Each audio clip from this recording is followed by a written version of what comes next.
Вы смотрите «Своих не бросаем», о подвигах современных героев, о тех, кто приближает победу в тылу. С вами ветеран боевых действий, участник СВО Артур Галеев. И военкор, волонтер Юлия Краснова. Сегодня у нас в гостях военный корреспондент, блогер Ильяс Батыргареев. Ильяс, здравствуй.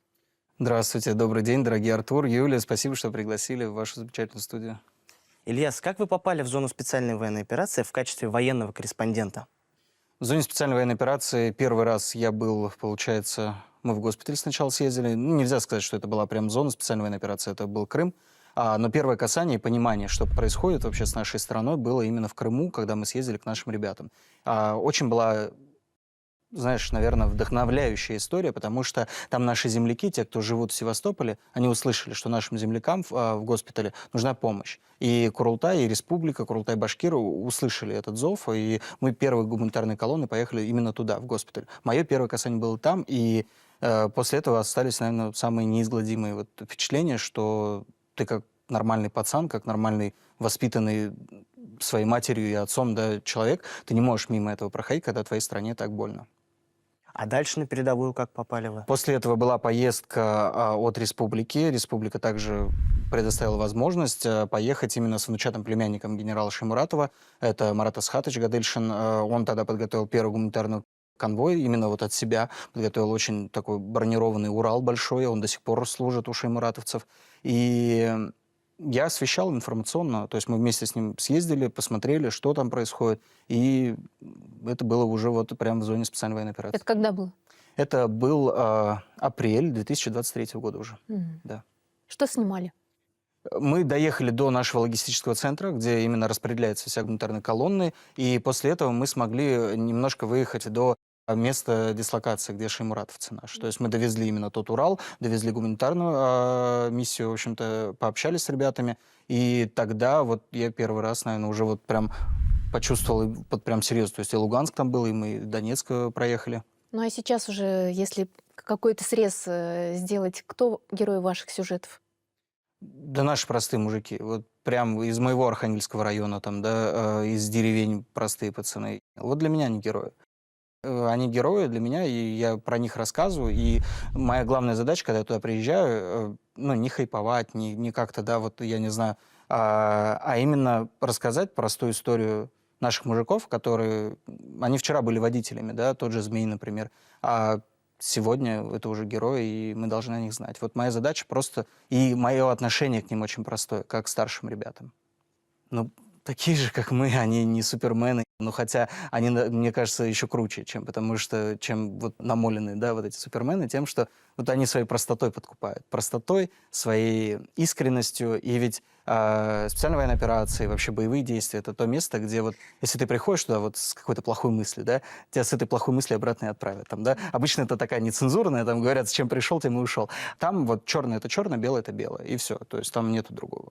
Мы пересекались в прошлом году в зоне специальной военной операции, и я помню, с какой усталостью мы записывали видео, которое я предлагаю сейчас посмотреть, и как вы отзывались о для всех настоящих героях Республики Башкортостан.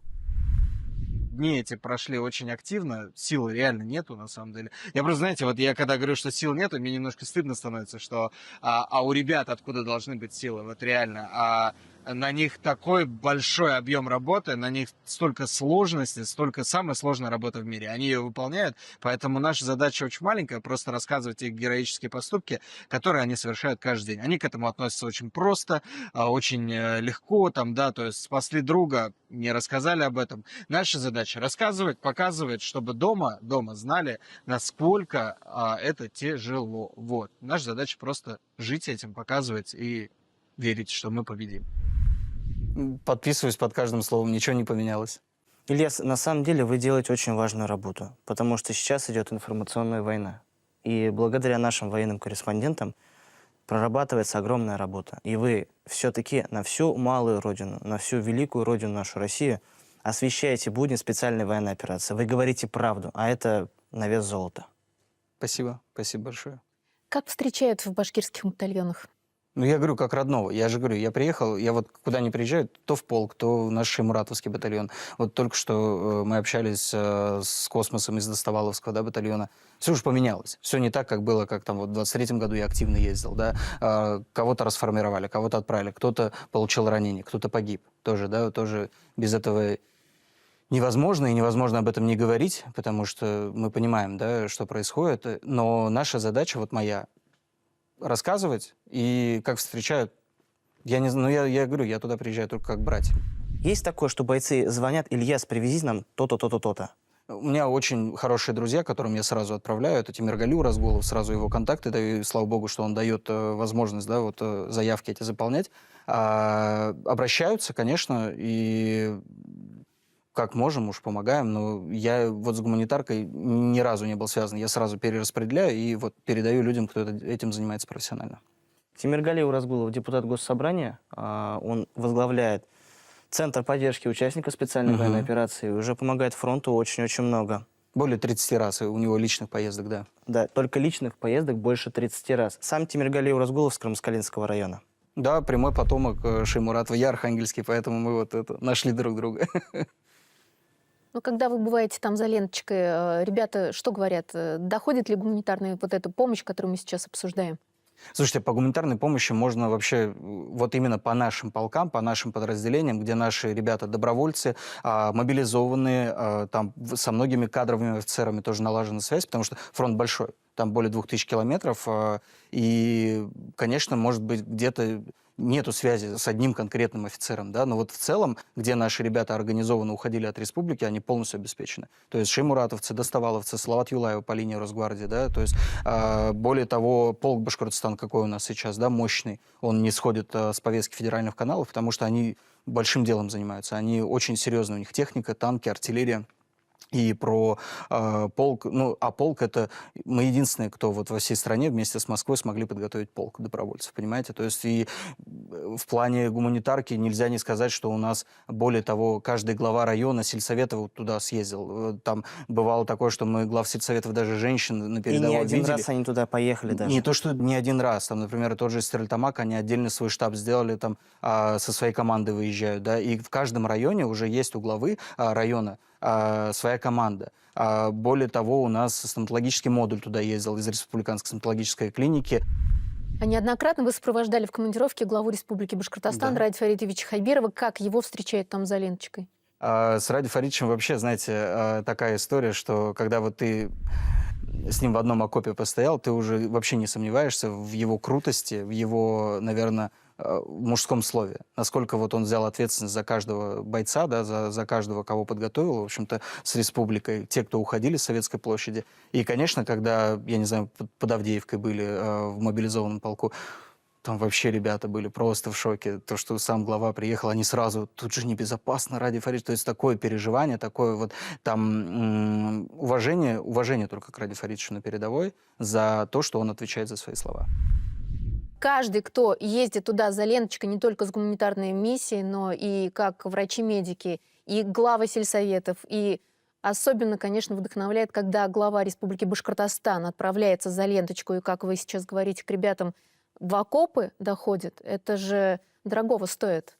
Это показывает, что он бесстрашный, он держит слово, как вы говорите, и Переживает за каждого. да, Безусловно, республика в безусловно. надежных руках. У него, на самом деле, можно сказать, что сколько, 7 было поездок, как я помню. И каждый раз и у него задача не просто там приехать отметиться, там, да, медали вручить. Он прям действительно доезжает, смотрит, в каких условиях ребята живут. После каждой поездки есть соответствующие поручения, которые, конечно, исполняются. И более того, я скажу, что республика в этом плане флагман на передовой. Как бы это вот, наверное, грустно не звучало, да, может быть, этим не хотелось бы мериться, но у нас у единственных есть вот так много мер поддержки именно вот что дома, что на передовой. Не могу не поделиться историей, когда мы были в 500-м лесу в декабре прошлого года вместе, снимали, это что был, полк Башкортостан? Это полк Башкортостан, Да, вместе и- с Константином Борисовичем мы были. Да, и вы на ходу снимали видеосюжет. Константин Борисович Толкачев председатель Госсобрания Курултая Республики Башкортостан вручал награды. Это было в блиндаже. Мы тут же как-то на ходу снимали видеоинтервью. И вы снимали видео, как в полку Башкортостан готовят вкусную еду. Давайте посмотрим. Давайте, конечно. Жаль, что видео на самом деле не передает тех ароматов. Я сейчас нахожусь на кухне. Ильяс точно должен быть на кухне полка Башкортостан. Вижу, что здесь абсолютный порядок. Здесь даже холодец готовится. И хочу подойти к повару полка. Это Шаман. Шаман, салам алейкум. Вот я вижу, что здесь порядок, все чисто, четко. Скажите, пожалуйста, так как полк Башкортостан, есть ли какие-то башкирские деликатесы? Ну, конечно, у нас национальные блюда. Все тоже готовим обязательно. Ну, чупа-чумаки готовим, пуламу готовим. Ну, действительно вкусная еда. Удалось попробовать? Здесь, мне кажется, запах я чувствую сейчас, на самом деле. Попробовать, на самом деле, удалось. Делятся ребятами всем, чем могут, на самом деле. Там нет твоего, моего. Я хочу сказать вот про деликатесы, да, почему важно так далеко, наверное, от дома. Все равно вот чувствуется вот это вот тепло дома, тепло, уют, наверное, потому что ребята это вдохновляет. И не просто так у нас башкирская лошадь на передовой, да, потому что она там тоже выполняет свои определенные боевые задачи, когда подвозит тот или иной груз, где не может, в общем-то, танк пройти. И еда там тоже очень важна, на самом деле. И наш тукмач, там, я не знаю, что еще, белиш там иногда, нет, да все равно можно попробовать, потому что это же ощущение дома, это ощущение близости, что и ощущение, наверное, уюта, и того, что все будет хорошо. Илья, спасибо большое. А вот интересно, как можно стать военным корреспондентом? Просто-то ведь любой не сможет взять телефон и пойти снимать, тем более туда, где передовая. Но это небезопасно, как минимум.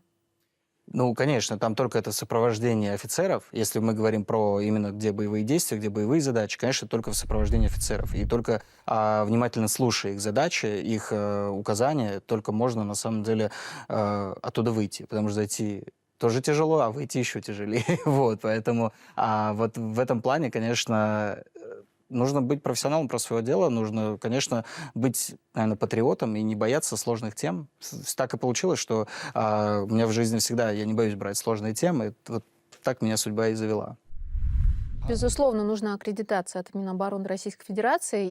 Какие планы еще? По аккредитации родной телеканал, в общем-то, да, дал такую возможность, и республика, и мы долго проходили, на самом деле, аккредитацию, где-то 1,5 месяца проходила, вот, по крайней мере, первая моя аккредитация. Потом поездки уже из того, что вот увидели, посмотрели сюжет, уже все проходило более понятно. А по поводу планов, я очень надеюсь, что нас ждет просто всеобщая победа, и надеюсь, что ребята вернутся живыми, здоровыми, это точно. И быстрее хотелось бы уже говорить о хорошем, наверное, о благоустройстве республики, о том, как мы развиваемся, потому что, несмотря на всю сложность, несмотря на то, что как мы сейчас сильно помогаем, 143 гуманитарных конвоя, никто из регионов так много не помогает. А наша республика все равно расцветает. Куда ни приедь, там, я не знаю, приедь в Баймак, приедь в Краснокамский район, везде какие-то новые зоны, везде. И вот хочется, чтобы все уже силы оставались дома, чтобы мы развивались, и наша республика становилась краше. Ильяс, большое спасибо, что пришли к нам в студию. Спасибо большое. Спасибо, что освещаете важные события для жизни республики и для страны в целом. Спасибо. Увидимся через неделю. Победа будет за нами.